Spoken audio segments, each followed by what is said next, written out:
امشب در 24 آیا سپاه پاسداران در حال فروپاشی از درونه؟ مقاله جروسلم پست درباره زنجیره تغییرات بنیادی در سپاه.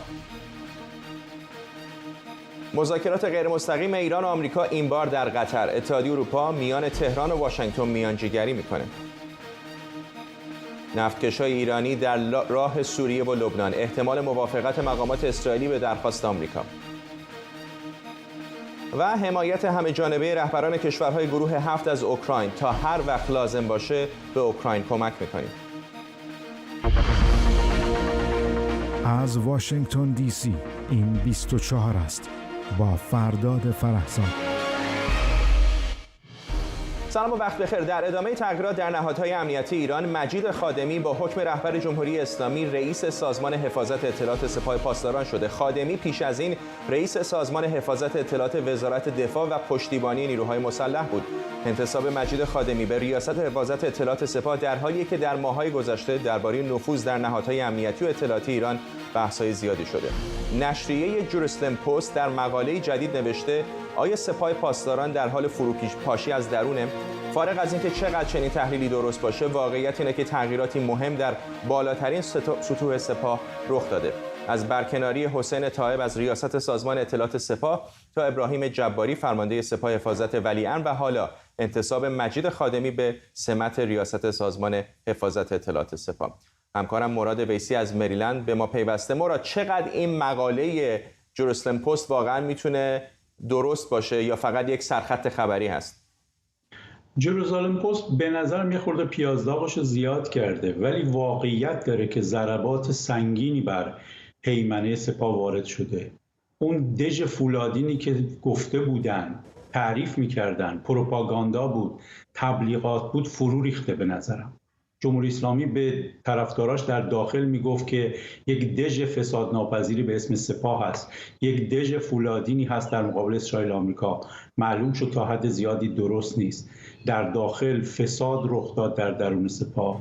در داخل نتونست بر اعتراضات غلبه کنه. ظرف 5 سال گذشته اعتراضات بیشتر شده و در خارج هم در مقابل اسرائیل و امریکا مثل بوکسوری میمونه که گوشه رینگ گیر کرده و ضربات متعددی رو داره متحمل میشه. بله، میشه گفت که هیمنه سپاه در داخل و خارج از کشور فرو ریخته و ضرباتی بر سپاه وارد شده که اون پروپاگانداها شکست خورده، تبلیغاتی که در مورد سپاه میگفتن فرو ریخته. ولی اینی هم که بگیم در معرض نابودیه، فکر میکنم یه خورده پیازداغشو زیاد کردن. در همین روزهای گذشته اسرائیلی ها گفتن که شاید توانایی های تهران خیلی بیش از آن، کمتر از آن چیزی است که به نظر میاد به بیرون منعکس میکنن. فکر میکنی در داخل خود بدن سپاه هم احتمالاً یک همچین ارزیابی جدیدی دارن که شاید اونقدر که فکر میکردن توانایی مقابله با نیروهای مثل اسرائیلی ها رو ندارن؟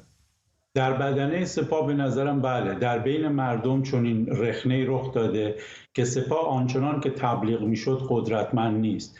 دلیلش اینه که این همه نفوذ رخ داده. دلیلش اینه که فرمانده نیروی قدس کشته شده. محسن فخریزاده مسئول برنامه هسته‌ای کشور کشته شده. به برنامه پهپادی سپاه در کرمانشاه حمله شده. ریز پرنده ها به پارچین حمله کردند. کارخونه تسلا سانتریفیوژا در کرج هدف قرار گرفته. 2 بار نطنز منفجر شده. بله، به نظر میاد که در درون طرفدارای جمهوری اسلامی و در بدنه سپاه این سوال جدی اومده. همه مسئله دار شدن. پس چی شد اون سپاه قدرتمندی که گفته میشد؟ به نظر می اومد بخش عمده این پروپاگانداست، ولی این به این معنا نیست که سپاه هنوز نمیتونه در داخل سرکوب کنه یا در منطقه خاورمیانه نمیتونه اقداماتی کنه که بی سواد کننده باشه یا تهدید باشه. چیزی که به دقت میتونیم بگیم اینه که سپاه اون تبلیغاتی نبود که میگفتن، سپاه اون پروپاگاندایی که نبود که میگفتن. در داخل مردم دارن غلبه ذهنی پیدا میکنن بر سرکوب سپاه و در خارج هم موقع رقیبی مثل سرویس اطلاعاتی موساد و CIA در مقابلش علم میشن، معلوم میشه خیلی از توانایی‌های سپاه فقط تبلیغات بوده. ممنونم از تو. مراد ویسی همکارم از مریلند با ما.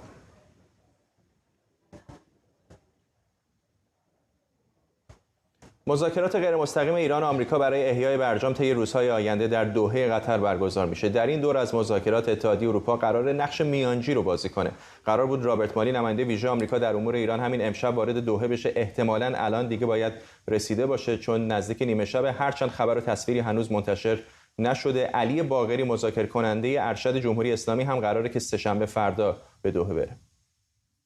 چیزی افزوده نخواهد شد به توافقاتی که در وین انجام شده، هیچی هم کاسته نخواهد شد. آقای دکتر امیر عبداللهیان هم اشاره فرمودن، آقای بورل که اینجا بودن در نقش تسهیلگری هستن. آنچه که بین ما و طرف مقابل انجام میشه موضوعات محتوایی هست. امیدوار هستیم که این گفتگوها که تاکید میکنم در ادامه فرمتی هستش که در وین بود، یعنی به صورت غیر مستقیم انجام خواهد شد و صرفاً در خصوص موضوعات اختلافی که در آخرین جلسه وین باقی مونده خواهد بود. امیدوار هستیم که نتایج رو مثبت ببینیم.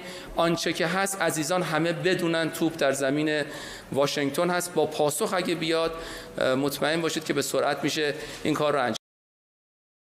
سعید خطیبزاده در آخرین جلسه مطبوعاتیش به عنوان سخنگوی وزارت خارجه گفته در مذاکرات قطر چیزی به توافق وین اضافه یا کاسته نمیشه.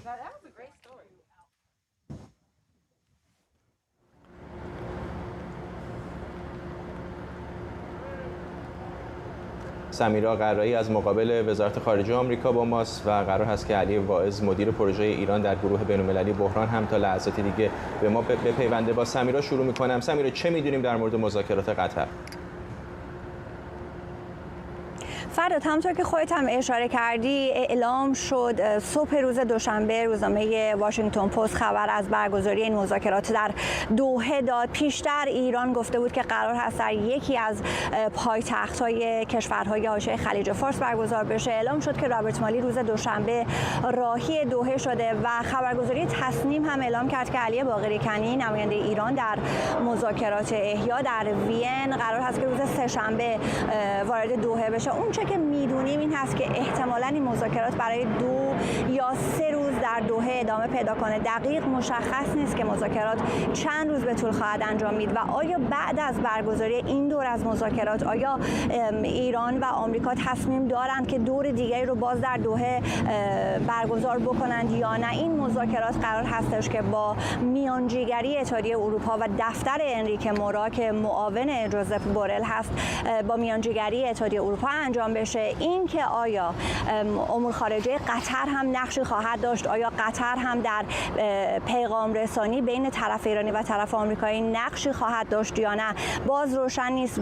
اون چیزی که واضح است میانجیگری اتحادیه اروپا است، ولی به هر جهت میزبانی قطر و اعتمادی که جمهوری اسلامی اونطور که خودش هم اعلام کرده به قطر داره، آیا نقشی بازی خواهد کرد؟ آیا قطر نقشی فراتر از اینکه فقط میزبان صرف باشه بازی خواهد کرد یا نه؟ این هم روشن نیست. اما در رابطه با جزئیاتی که میدونیم، صحبت‌های امیر عبداللهیان رو که شنیدیم که میگه که اگر طرف مقابل خواست و اراده سیاسی داشته باشه برجام احیا خواهد شد. مشابه همین رو از جک سالیوان شنیدیم. دقایقی پیش یک نشست خبری مطبوعاتی بود که آقای سالیوان همون حرف مشابه همیشگی رو تکرار کرد که توافقی صورت گرفته، توافق روی میز هست، ایران اگر مایل باشه میتونه به این توافق بپیونده و اراده و خواست ایران فردا میتونه تعیین کننده این باشه که برجام احیا بشه یا نه. در واقع دو طرف مجددا نظیر ماهای پیش توپ رو در واقع به هم دارن در زمین همدیگه میذارن. احتمالاً چند ساعت دیگه یعنی فردا صبح در دوحه مذاکرات غیر مستقیم دو طرف شروع میشه. ولی چشمانداز چطور بوده تا اینجا؟ یا نشانه‌ای وجود داره که ممکنه آنچه که در دوحه داره اتفاق میفته مثلا با وین متفاوت باشه؟ چشماندازی که وبسایت خبری پولیتیکو ترسیم کرده به نقل از چندین مقام آگاه آمریکایی که باشون صحبت کرده، چشمانداز روشنی نیست، یعنی چشمانداز خوشبینانه‌ای نیست. این مقام‌های آمریکایی در صحبت با پولیتیکو گفتند که انتظاراتشون، خواسته‌ها و توقعاتشون رو پایین آوردند. منتظر این نیستن که اتفاق مهم و یک گشایش خیلی مهمی بخواد در جریان مذاکرات دوحه بین ایران و آمریکا رخ با اون چیزی که طرف آمریکایی فکر میکنه ممکنه که از این نشست به دست بیاره ما تا اینجا میدونیم. اما بحثایی که وجود داره، در واقع ایران و آمریکا مشکلات اصلی که در رابطه با احیای برجام وجود داره میان ایران و آمریکاست. بین ایران و گروه 4+1 مشکلی وجود نداره. از همین رو هم هست که همواره میگن که توافق شکل گرفته و نهایی شده. اون چیزها که باقی مانده فراتر از اون توافق فنی یا توافق برجام هست میان ایران و آمریکا، از جمله بحث خروج سپاه از فهرست سازمان‌های تروریستی هست، بحث تحریم‌های اقتصادی بر بخش‌های از بدنه سپاه هست که اگر سپاه از اون گروه خارج نشه، مثلا قرارگاه خاتم الانبیا که بخشی از اقتصاد ایران رو در دست داره چطور میتونه که درآمدهای ارزی داشته باشه، چطور بدون خروج سپاه از افتیا همچنان این مثلا قرارگاه خاتم الانبیا میتونه فعالیت اقتصادی بکنه. بحث دیگری که مطرح است بحث تضمین‌هایی است که ایران از آمریکا میخواد که دولت بعدی که روی کار آمد برجام رو مجددا زیر پا نگذاره. این سه مسئله رو، شاید دو مسئله رو اگر بخوایم کلی‌تر نگاه بکنیم، اینها رو میدونیم بین ایران و آمریکا وجود داره. این که در مذاکرات دوحه این حل بشه یا نه، همونطور گفتم پلیتیکا خوشبین نیست، ولی اگر که اینها حل بشه مذاکرات احتمال داره که اگر ایران و آمریکا مسئله خودشون رو حل بکنن به وین بره و اونجا با حضور 4+1 ایران و آمریکا مجددا امضا بشه و برجام احیا بشه. ولی این یک اگر بسیار مرددی هست.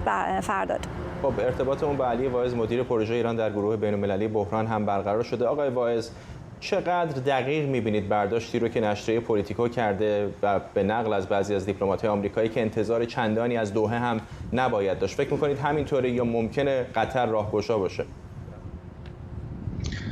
ببینید، اگر منظور از راهگشایی یک گشایش دیپلماتیک است که تمام اختلافات باقی مانده را حل کنه، بعید میدونم که از دوحه بشه چنین انتظاری داشت.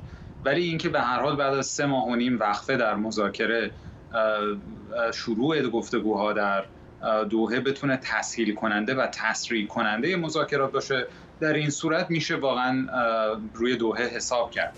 تفاوت دیگه‌ای که دوحه با وین داره این هست که در دوحه شما دو میانجی دارید، یعنی علاوه بر اتحادیه اروپا که به هر حال پیام‌ها رو رد و بدل میکنه بین دو طرف، این بار خود قطری‌ها هم میتونن یک نقش مفید و سازنده‌ای بازی بکنن.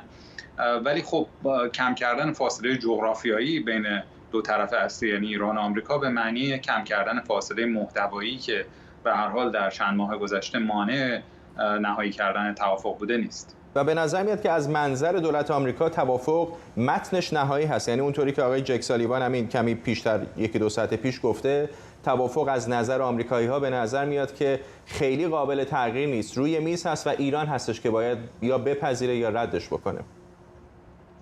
بله، ببینید، به هر حال اون متن 27 صفحه‌ای که در وین مورد مذاکره قرار گرفته شده بود نهایی شده و دست زدن به المنت‌های مختلف این توافق اون وقت نیازمند این هست که کل 5+1 دوباره بخوان وارد بشن و اون در واقع بالانسی رو که وجود داشت در توافق بخوان احیا بکنن. بنابراین الان در واقع موضوعی که دو طرف برش متمرکز هستن پیدا کردن یک تحریم جایگزین به جای رفع تحریمی است که در مورد سپاه صورت نگرفت، یعنی سپاه در لیست گروه‌های تروریستی آمریکا باقی خواهد ماند. ولی خب سطح توقعات دو طرف و محدودیت‌های سیاسی که هر دو طرف دارن باعث میشه پیدا کردن چنین فرمول جایگزینی کار ساده‌ای نباشه.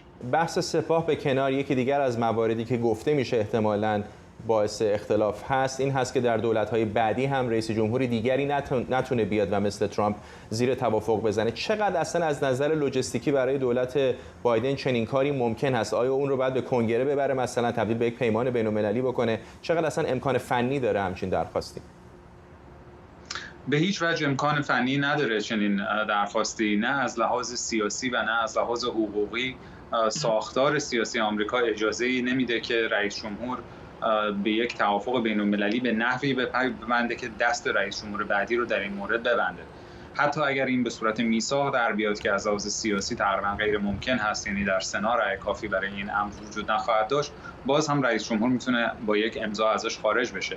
و ببینید اون چیزی که تولید بدبینی میکنه در معاملات دولت بایدن این هست که اگر بعد از 1.5 سال مذاکره هنوز بر ایران مبرهن نشده که در واقع چنین تضمینی از لحاظ حقوقی یا از لحاظ اقتصادی مقدور نخواهد بود، این نشانه این هست که ایران در مذاکرات جدی نیست. و نه نشانه این که واقعا به دنبال یافتن راه حلی مرزالطرفین است.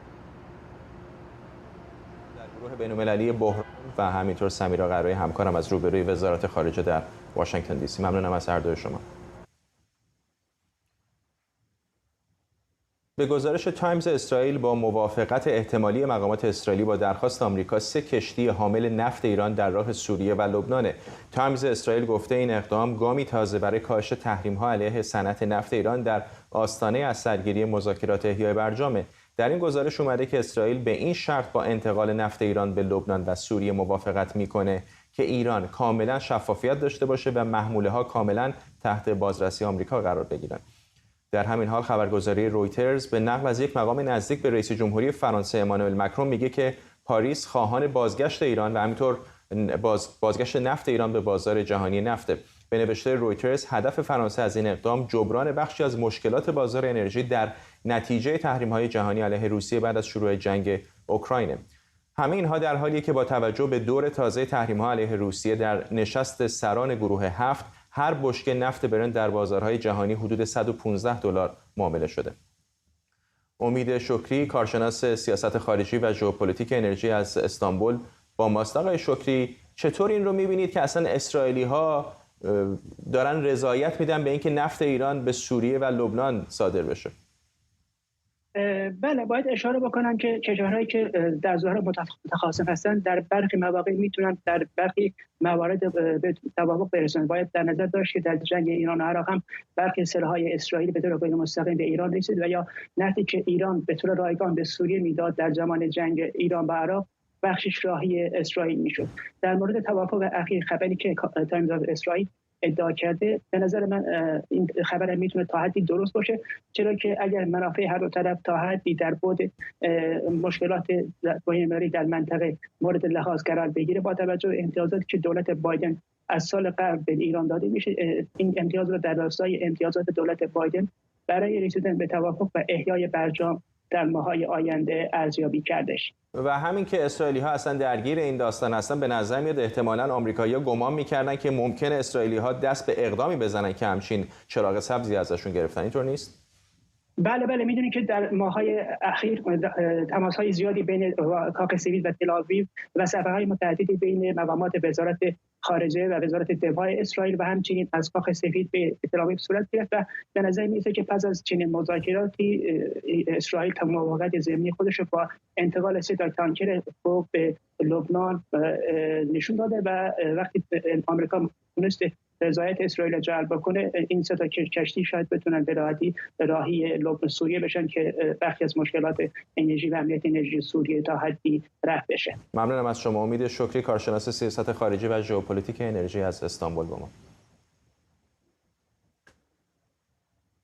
گروه هکری گنجشک درنده مسئولیت هک شدن شرکت فولاد خوزستان، فولاد مبارکی اصفهان و فولاد هرمزگان رو بر عهده گرفته.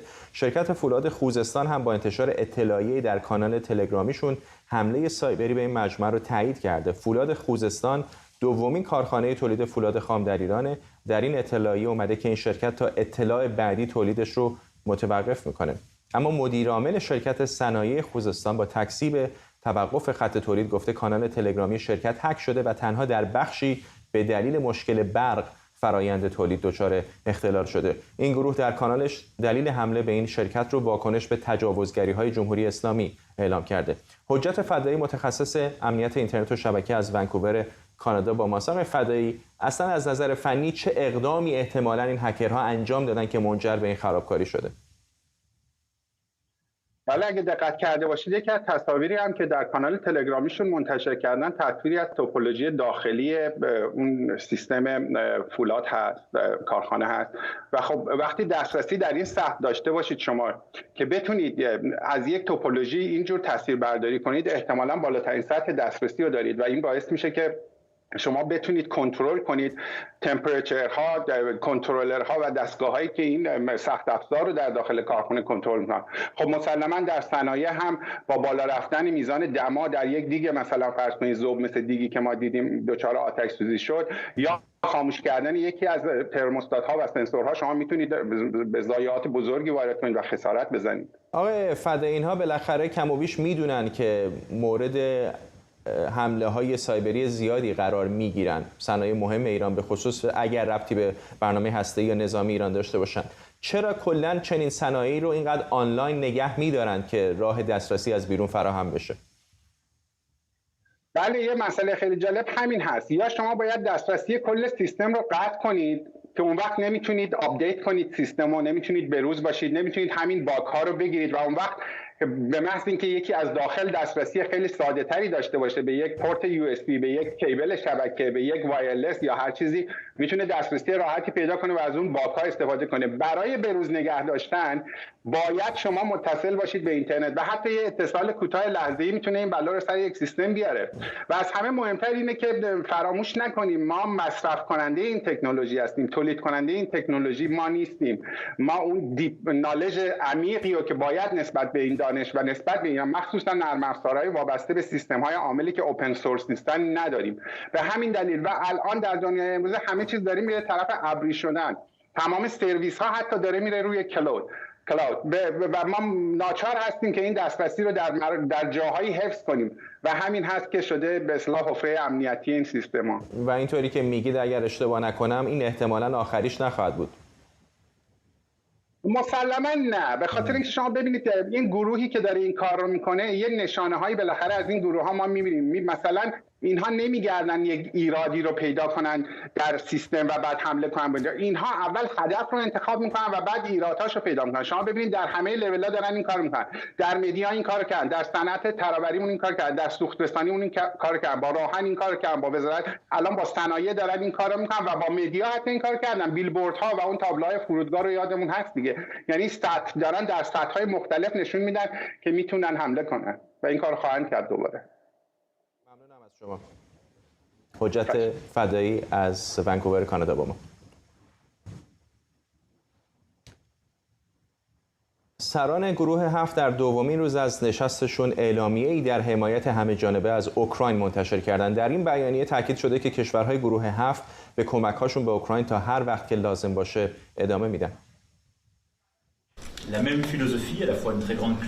ما فلسفه مشابهی داریم. ما در جنگ آغاز شده توسط روسیه علیه اوکراین با تصمیمات قوی و استراتژی مشترکمون به وضوح نشون دادیم که دیدگاهامون مثل همه. فرانسه و کانادا اهداف بسیار نزدیکی دارن و روابط دو جانبه ما قویه.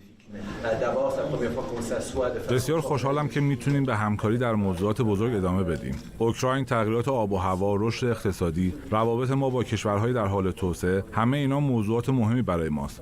ما در حال همکاری بسیار خوبی در این لحظات حیاتی هستیم تا تأثیر مثبتی در این دنیا که به طور مداوم در دردسر است بگذاریم.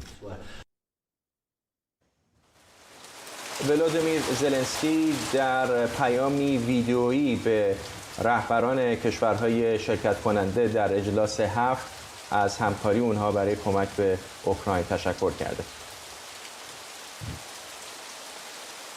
خب همکارم بردیا افشین از محل مذاکرات گروه 7 با ماست و همینطور اینجا در استودیو با ما خانم برادوست، شکریا برادوست، کارشناس مسائل سیاسی و بین‌المللی اینجا با ماست. با بردیا شروع میکنم. بردیا، چه داره میگذره اونجا؟ چقدر این کمک ها میتونه امیدبخش باشه برای اوکراین؟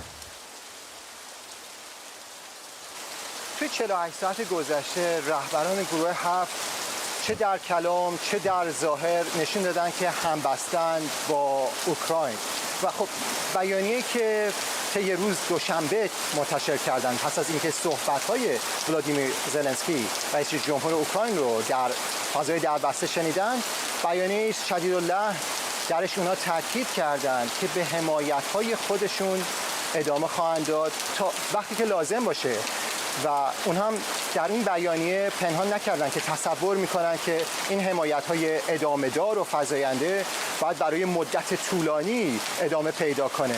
کار بسیار سختیه، ولی چیز دیگه ای که مهمه اینه که الان در ظاهر، در کلام و در یک نمایش همبستگی نشون دادن که میخوان حامی اوکراین باشن، اما به گفته اولاف شولز صدر اعظم آلمان که میزبان نشست اینجا، تصمیم‌های سخت رو باید در آینده بگیرن، تصمیم‌هایی که ضروریه. و خب ما جزئیاتی در اون 6 صفحه‌ای که توی اعلامیه امروز منتشر شده درش نشنیدیم، ولی خب وعده‌هایی بوده از اینکه مثلا تحریم فزاینده خواهد بود و طی اون بسیاری از چیزها رو خواهند دید. اما 24 ساعت آینده باید دید که اون حمایت‌های دیپلماتیک یا اقتصادی و یا حتی تسلیحاتی عملاً چه خواهد بود که در قطعنامه پایانی احتمالاً منتشر خواهد شد.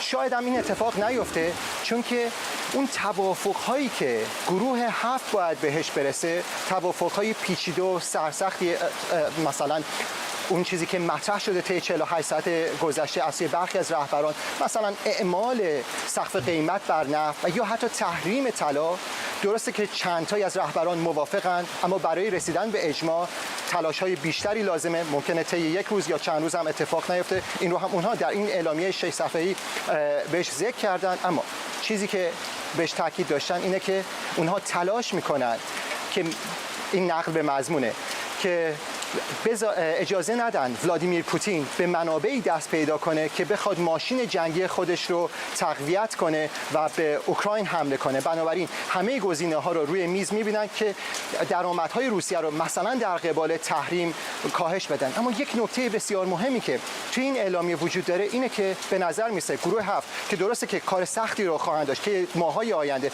برای متقاعد کردن افکار عمومی در کشورهای خودشون الان تلاش می‌کنن که کشورهای کم درآمد و یا میان درآمد رو با خودشون هم قطار کنن، بتونن یک ائتلاف جهانی به وجود بیارن. چون که باز هم برمیگردیم به گفته اولاف شولز که گفته که نباید در این دام جهان بیفته که پوتین داره اونو بنا نهاده، دام دو قطبی جلوه دادن این جنگ که این جنگی است نیابتی بین غرب و سایر جهان. بنابراین به نظر میاد که یکی از تلاش‌های عمده گروه 7 فراتر از اقتصادهای بزرگ و دموکراتیک جهانه برای هم قطار کردن دیگر کشورهای جهان. حالا به برادوست، خیلی زمانی نگذشته از زمانی که گروه 7 گروه 8 بود و فدراسیون روسیه هم عضوی از اون بود. خیلی شرایط دنیا عوض شده از موقعی که پوتین در کنار همین رهبران در میزی مشابه مینشست تا الان که رهبران گروه 7 دارن به عملا کشوری که در جنگ با روسیه است کمک میکنن. چه اتفاقی داره میفته؟ خب اینکه روسیه کی پیوست به این گروه زمانی بود که سال 1998 کلینتون پیشنهاد داد که به خاطر اینکه بخوایم روسیه رو نسبت به گروه‌های کشورهای شرق اروپا عصبانی نکنیم یا بتونه به ناتو بیشتر اون افکاری که پوتین الان داره، اون بگیم ترسی که از ناتو داره اون رو نداشته باشه، کلینتون پیشنهاد داد که بله باید روسیه هم بخشی از این G7 بشه، همون شد G8.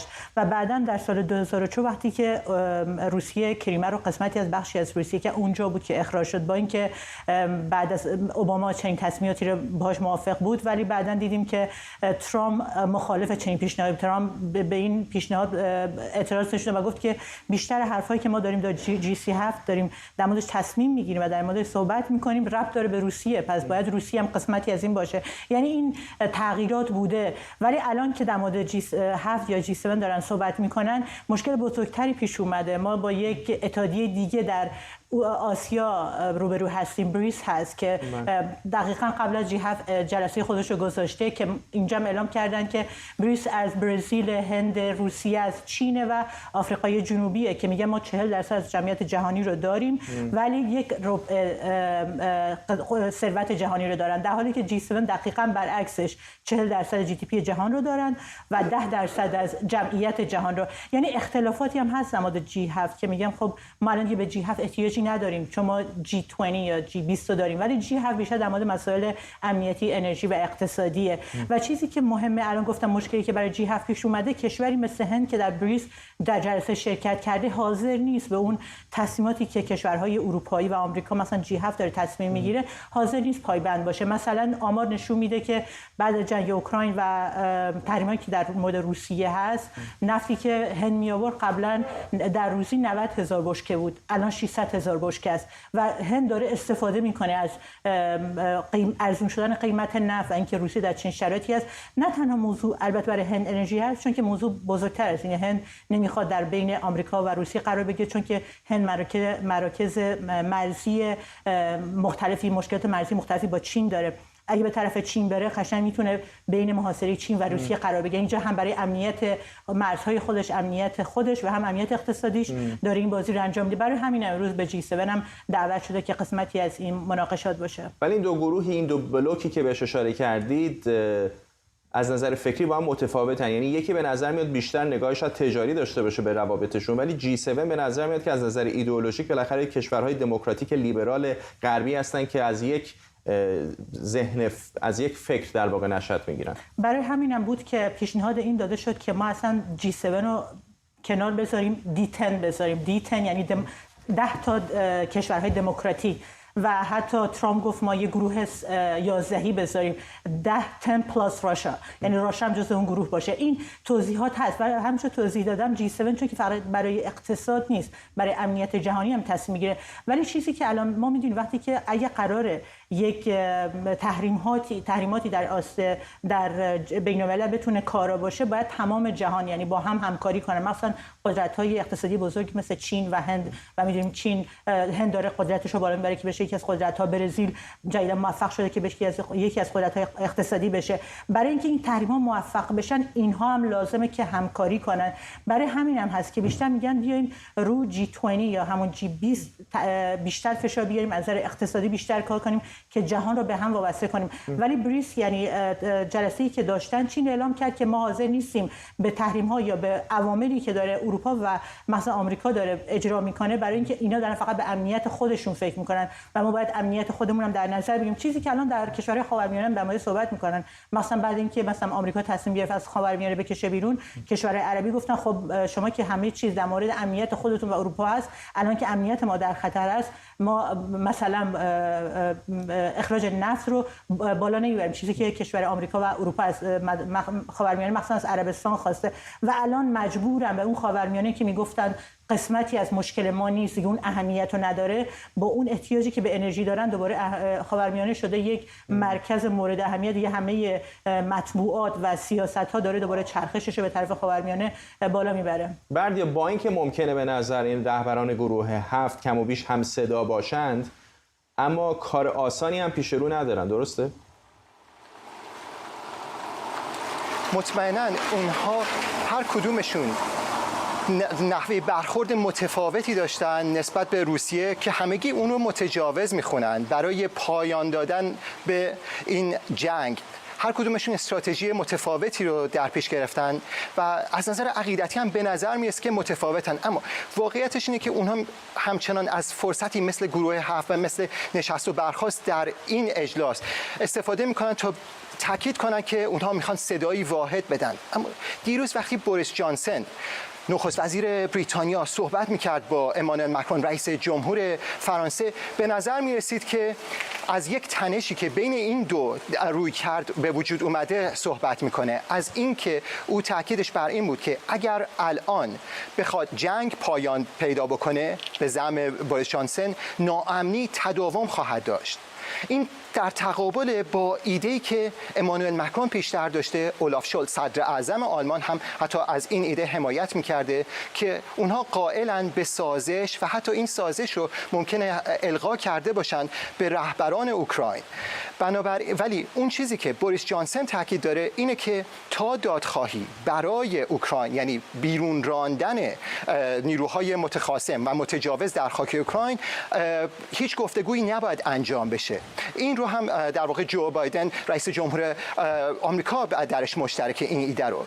امروز در صحبتاش ولادیمیر زلنسکی وقتی صحبت میکرد، اونجوری که به بیرون درس کرده از سوی هیئت فرانسوی، تاکید ولادیمیر زلنسکی این بوده که ممکنه قائل بشه به اینکه بخواد سازش کنه، بشینه بر سر گفتگوها با همتای روسیه خودش ولادیمیر پوتین، اما الان به زعم او وقتش نیست و اون چیزی که میخواد دست بالاتره و اون خبرهایی که الان از جبهه‌های جنگ از اوکراین میرسه، به نظر میرسه که اوکراین دست بالاتری نداره و اگر الان قرار قائل بشن به مثلا نشستن بر سر میز، اوکراینی که باید سازش کنه از خیلی چیزایی که اونها حق خودشون میدونن بگذرن، مثلا خاک‌هایی که ضمیمه شده به روسیه حتی پیش از سال 2014 و این چیزی نیست که اوکراین خوشش بیاد و به نظر میرسه در جمع گروه 7 این بریتانیا و آمریکا که بیشتر هم عقیدند با ولادیمیر زلنسکی. او پیشتر هم تاکید کرده بود که بر سر پایان دادن به این جنگ او به نظر میاد که هم فکر با بوریس جانسن و پیشتر انتقاداتی رو مطرح کرده بود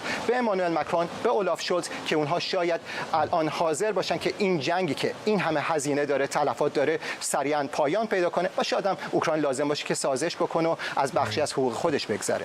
سلام برادوست، آقای زلنسکی ابراز امیدواری کرده که شاید تا پایان زمستان، تا شاید حتی قبل از زمستان جنگ به پایان برسه، ولی آنچه که در زمین داریم می‌بینیم به نظر میاد علیرغم همین کمک‌هایی که غربی‌ها دارن میکنن به اوکراین، این جنگ همینطور داره فرسایشی و فرسایشی تر میشه. بالاخره روسیه هم یک ارتش منظم و قوی داره. تا کجا میتونن این دو طرف همینطور به نظرتون ادامه بدن؟ جنگ طولانی خواهد شد، اینکه شکی نیست. مثلا که الان اروپا و ناتو هم که جلسه‌شو خواهیم دید که چنین گفته‌ای خواهند داشت که کمک بیشتر خواهد شد به اوکراین، ولی مشکل اینجاست که این جنگ دیگه داره میشه شمشیر دولبه، چون که میدونیم کشورهای اروپایی که میخوان مثلا بریتانیا و آمریکا که مصمم هستن که به اوکراین کمک کنن، دچار خودشون تورم اقتصادی دارن و اینکه جنگی که طولانی بشه بر خود کشورهای اروپایی و آمریکا و بریتانیا تاثیر خودش رو خواهد گذاشت و برای همین هم زلنسکی میگه قبل از زمستون این جنگو باید پایان بدیم، چون که زمستون میدونیم قیمت نفت و سوخت بالا خواهد رفت و این باعث میشه حتی قبلا هم در تلویزیون شما گفتم پوتین یکی از نقشه هایی که داره این که جنگ رو طولانی کنه، چون که میدونه با طولانی شدن جنگ درسته مطمئنیم همه که پوتین در هدفی که داشت شکست خورده تا حالا، برای همین تاکتیکش رو عوض کرده. میگه حالا که من دارم تو اون غرق میشم، تو اون جنگی که شروع کردم شما باید با من غرق بشی. تقریبا چنین چیزی میشه در مورد تصمیم پوتین گفت، چون که هر چقدر جنگ طولانی بشه اون اتحاد و وابستگی که بین کشورهای اروپایی هست کمتر میشه، به خاطر اینکه فراموش نکنیم دولت‌های اروپایی دولت‌های دموکراتیکی هستن. برای کسی که در قدرت هست در فرانسه، در آلمان، براشون رضایت مردم خودشون مهمتر از سیاست خارجی داره. در نتیجه وقتی که میاد قیمت نفت و گاز بالا میره، این شهروندان هستن که ناراضی هستن، چون که نمیتونه جوابگوی خاصی شهروندای خودشون باشن. از یه طرف با اون ادامه جنگ مجبورن که حمایت کنن از اوکراین. متاسفانه الان برای این جنگ کی پایان خواهد یافت هیچ یعنی آینده روشنی نیست، ولی اینکه طولانی خواهد شد و بدتر هم خواهد شد هست. ولی آخرین تحولاتی که در مورد جنگ اوکراین هست اینه که خب روسیه قسمت شرقی رو تقریبا تماما گرفته، الان داره سعی میکنه. خب اون ما یک جزیره کوچیکی داریم به نام اسنیک آیلند، یعنی دریاچه مار که اونجا هست. تمام تلاش اینه که اگه اون جزیره هم که قبلا به دست روسیه افتاده ولی با اون تمام ابزارهای نظامی روسی اونجا شکست خوردن، اگه اونم به دست روسیه برسه، یعنی روسیه میتونه دریای سیاه رو اونجا کاملا در کنترل خودش داشته باشه. اون دریاچه این آیسلند یا اون جزیره کوچیک، یعنی اینکه هر کشتی که بخواد از اودسا یا از دریای سیاه وارد بخواد مثلا غلات اوکراینو بفرستن به جایی که لازمه، مثلا به کشورهای خاورمیانه و آفریقا، اینجاست که بسته میشه. اینجاست که مخصوصا کشتیایی که ناتو داره در اون منطقه هستن، اینجا که راهی که ما همیشه میگفتیم که روسیه سعی داره راه دریایی اوکراینو ببنده، اینجا میتونه راهشو ببنده. یعنی تقریبا منطقه شرقی که بعد از سویردونتسک که کنترل کرد، بعد از 6 هفته تمام جنگیدن اونجا، اوکراینیا واقعا اونجا خیلی کشته دادن. طبق گزارش خود ارتش اوکراین خیلی از کشتار اونجا دادن، کسایی که واقعا فرمانده‌های جنگی بودن. بعد از 6 هفته تونس اونجا رو بگیره، یعنی تقریبا اون قسمت دیگه در کنترل روسیه است. الان هم می‌دونیم شاهد این پرتاب موشک‌های روسی به مناطق شهری هستیم، مثلا در شهرهای مرکزی اوکراین هست. این نشون میده که داره تاکتیک عوض میکنه روسیه و این قسمتی از چیزی که من دارم توضیح میدم، قسمتی از این چیزیه که نشون میده جنگ طولانی خواهد بود. ممنونم از شما. شکریا برادوست، پژوهشگر امنیت بین‌الملل اینجا در استودیو با ما و همینطور همکارم بردیا افشین که از محل مذاکرات گروه 7 در جنوب آلمان با ما بود.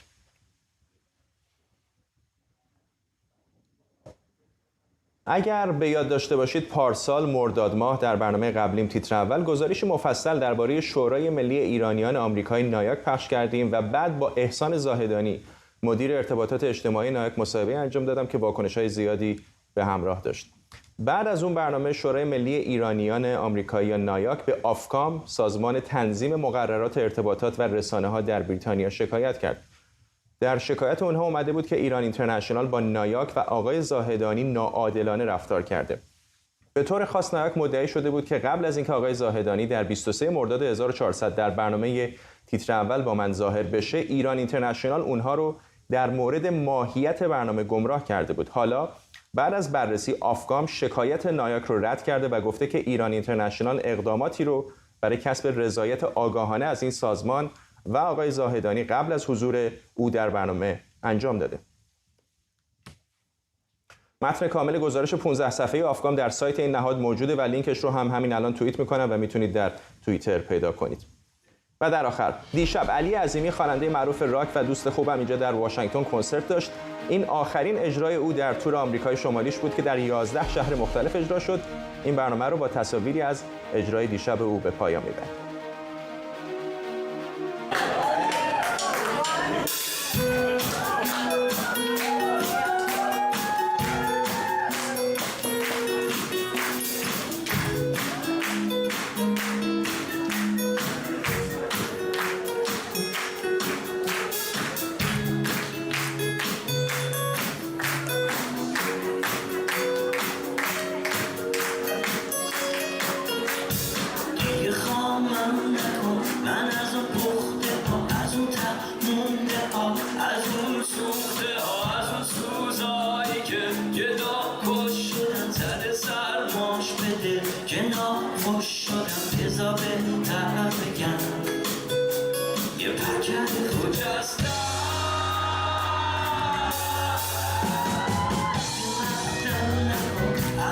Jump